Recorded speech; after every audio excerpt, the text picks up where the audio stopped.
Asal-usul Kota Pati, Jawa Tengah.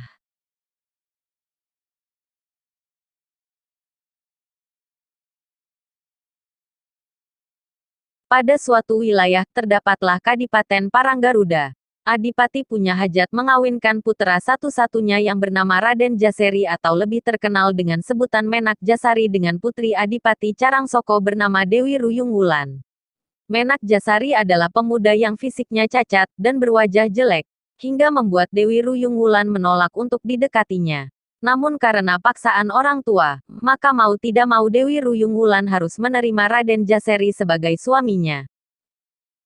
Pesta perkawinan telah berlangsung. Dewi Ruyung Wulan yang sedang bersedih, ia meminta pestanya harus diadakan pagelaran wayang, yang dimeriahkan wayang Purwo, wayang kulit, dengan dalang Ki Soponyono yang sangat terkenal sebagai dalang yang mampu membawakan beberapa karakter tokoh yang ada dalam cerita Mahabharata dan Ramayana. Sehingga banyak penonton yang terbius seolah cerita itu hidup. Ia berpesan kepada dalang Saponyono untuk mencari cerita pewayangan yang mirip dengan cerita kisah sedihnya. Biar semua orang tahu rintihan hati Dewi Ruyung Wulan. Dalang Saponyono menjalankan tugas sebisanya. Karena merasa tertantang untuk membawakan cerita wayang yang tidak sewajarnya, sebab lakon wayang yang biasa dibawakan dalam acara pernikahan adalah wayang yang alur ceritanya berakhir dengan kebahagiaan. Namun kali ini dalang Saponyono harus membawakan wayang dengan cerita yang berakhir sedih. Hal ini pasti mendapat protes sama penonton. Raden Jaseri hatinya berbunga-bunga dapat bersanding dengan Dewi Ruyung Wulan di pelaminan. Air liur Raden Jaseri selalu menetes bila melihat kecantikannya. Tangannya mulai nakal mencolak-colek pipi Dewi Ruyung Wulan. Sehingga membuat Dewi Ruyung Wulan tidak nyaman. Dalam acara pagelaran, Dewi Ruyung Wulan cekcok dengan Raden Jaseri. Dan ia lari ke pangkuan dalang Soponyono, dan meminta untuk dibawa kabur dari Kadipaten. Dalang Soponyono bingung bercampur takut atas permintaan Dewi Ruyung Wulan. Akhirnya dia mengeluarkan kesaktiannya untuk memadamkan semua lampu yang ada di acara pagelaran. Keadaan yang gelap gulita itu membuat panik yang hadir dalam perjamuan tersebut. Kesempatan ini dimanfaatkan Ki Saponyono melarikan diri diikuti oleh kedua adiknya dan Dewi Ruyung Wulan. Sang Adipati Carangsoko Puspo Handung Joyo sangat marah sekali. Ia memanggil patihnya Singopadu untuk segera mengatasi keadaan ini. Cepat perintahkan prajurit untuk menyalakan lampunya. Para prajurit bergegas menyalakan lampunya. Setelah lampu menyala, Raden Jaseri bergulung-gulung di lantai karena calon istrinya raib bersama dalang Soponyono. Adipati Paranggarudo memerintahkan patihnya Singopadu untuk segera mempersiapkan prajurit, mengejar dalang Soponyono dan Dewi Ruyung Wulan. Ki Soponyono dan Dewi Ruyung Wulan yang disertai adik-adiknya berlari terus menuju hutan. Mereka berjalan mengikuti alur sungai. Ki Soponyono juga mengadakan perlawanan kepada para pengejar walaupun sia-sia, karena tidak seimbang jumlah pengejar dan yang dikejar. Keluar hutan masuk hutan, Dewi Ruyung Wulan menanggalkan pakaian kebesaran. Kemudian dia menukarkan dengan baju penduduk setempat, mereka menyamar menjadi penduduk desa, agar tidak menjadi perhatian penduduk.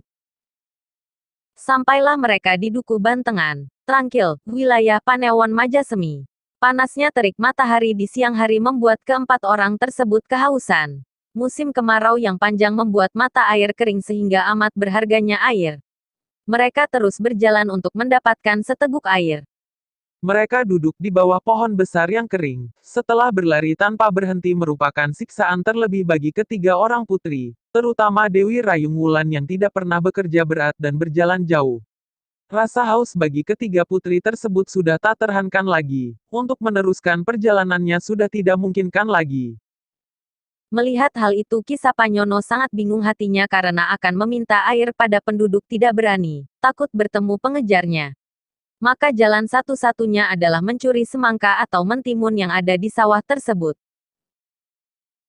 Mereka tidak menyadari bahwa semua gerak-geriknya diawasi dari jauh oleh pemilik sawah. Yaitu adik dari Panewu Sukmoyono yang bernama Raden Kembangjoyo. Berdasarkan laporan penduduk bahwa sawahnya sering dirusak oleh binatang-binatang seperti kerbau, kancil dan hewan lainnya. Namun kali ini Kembang Joyo kaget, ternyata yang selama ini yang merusak tanamannya bukan binatang, tapi manusia. Kembang Joyo memerintahkan anak buahnya untuk mengepung sawah tersebut. Ternyata selama ini yang merusak tanaman-tanaman kami adalah kamu. Ya maling, tangkap. Terjadilah perang antara Ki Soponyono dengan anak buahnya Kembang Joyo. Mereka semua dapat dilumpuhkan oleh Soponyono.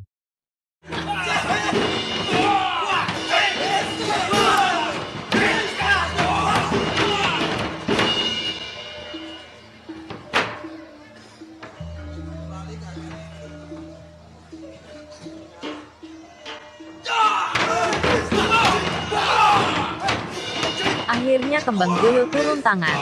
Mereka berdua bertarung di tengah sawah. Dari kejauhan tiga putri itu bersembunyi menyaksikan pertarungan tersebut, karena dianggap pasukan Paranggarudo.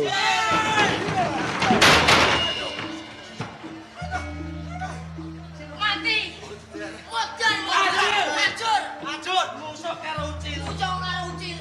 Kalah kabeh. Kalah kabeh dene kalah lah kompak. Prajurit kacek-kacek. Kacek-kacek kalah. Kalah. Kalah. Tenang.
Namun tanpa daya Ki Soponyono melawan Raden Kembang Joyo, karena Kembang Joyo lebih sakti dari Ki Soponyono.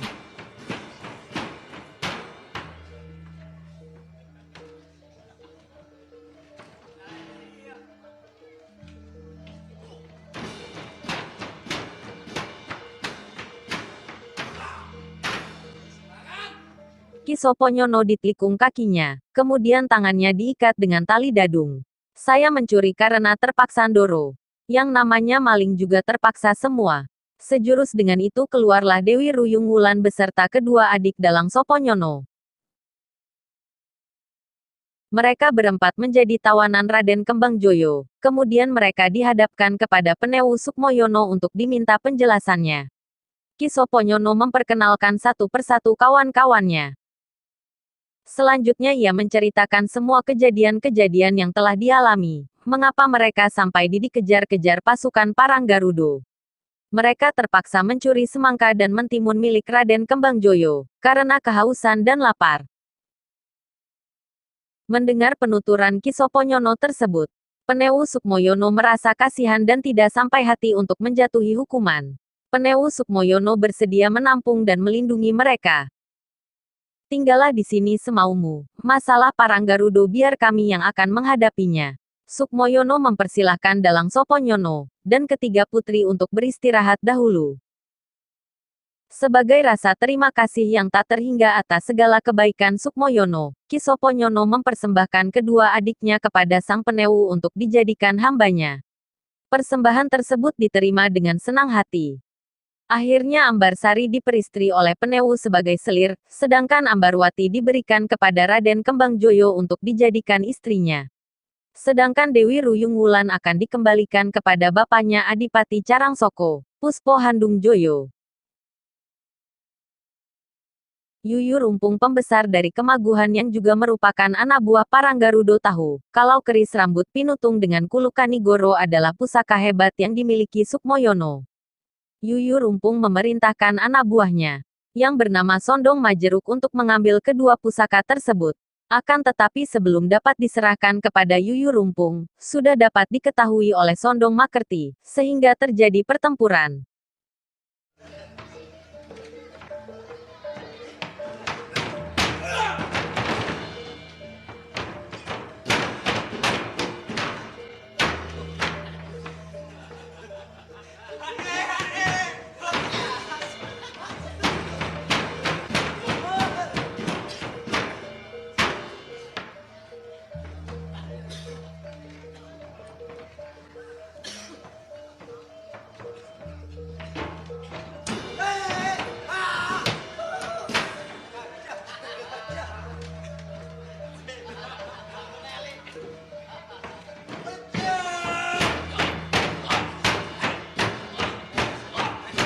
Sondong Majeruk kelelahan, kehabisan tenaga hingga mau mati. Keris rambut pinutung yang dibawa Sondong Makerti berhasil menusuk perut Sondong Majeruk hingga tewas. Selamatlah keris rambut pinutung tidak bisa dibawa oleh Sondong Majeruk.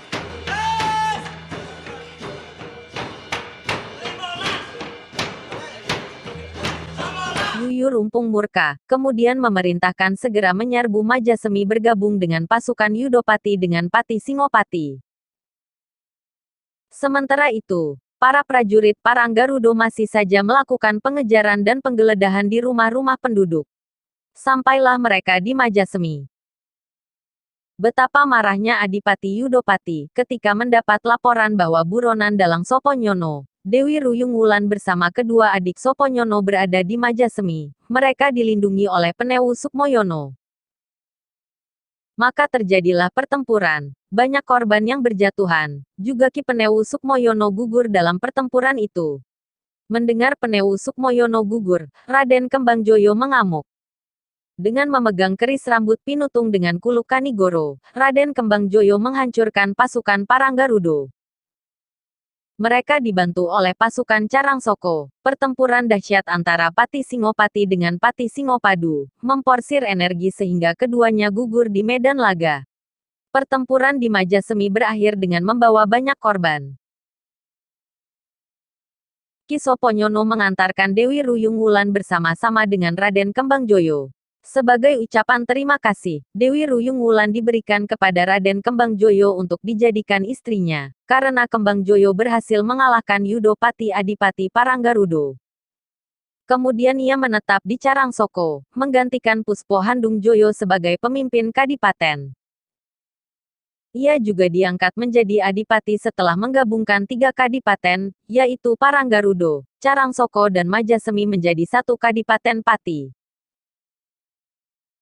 Ia mengajak Dalang Soponyono untuk memperluas wilayah kekuasaannya, dan mencari lokasi yang baik sebagai pusat pemerintahan. Raden Kembangjoyo dan Dalang Soponyono menuju hutan Kemiri, dan segeralah hutan tersebut dibabat untuk kadipaten, pusat pemerintahan. Alas Kemiri dihuni oleh beberapa binatang buas, selain itu juga dihuni oleh kerajaan siluman. Kembangjoyo dan Dalang Soponyono bahu-membahu melawan kerajaan siluman tersebut.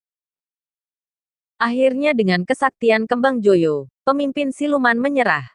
Untuk menangkal makhluk-makhluk halus, Dalang Soponyono selamatan dengan memainkan wayang di hutan Kemiri. Sirnalah pemimpin siluman beserta anak buahnya lari dari hutan Kemiri.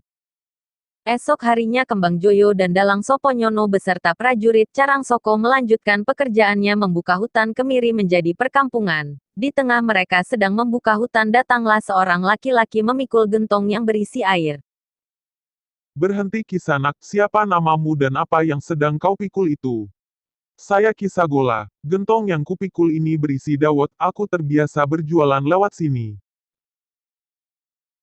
Dawet itu minuman apa? Coba saya minta dibuatkan. Prajurit-prajurit saya ini juga dibuatkan ya.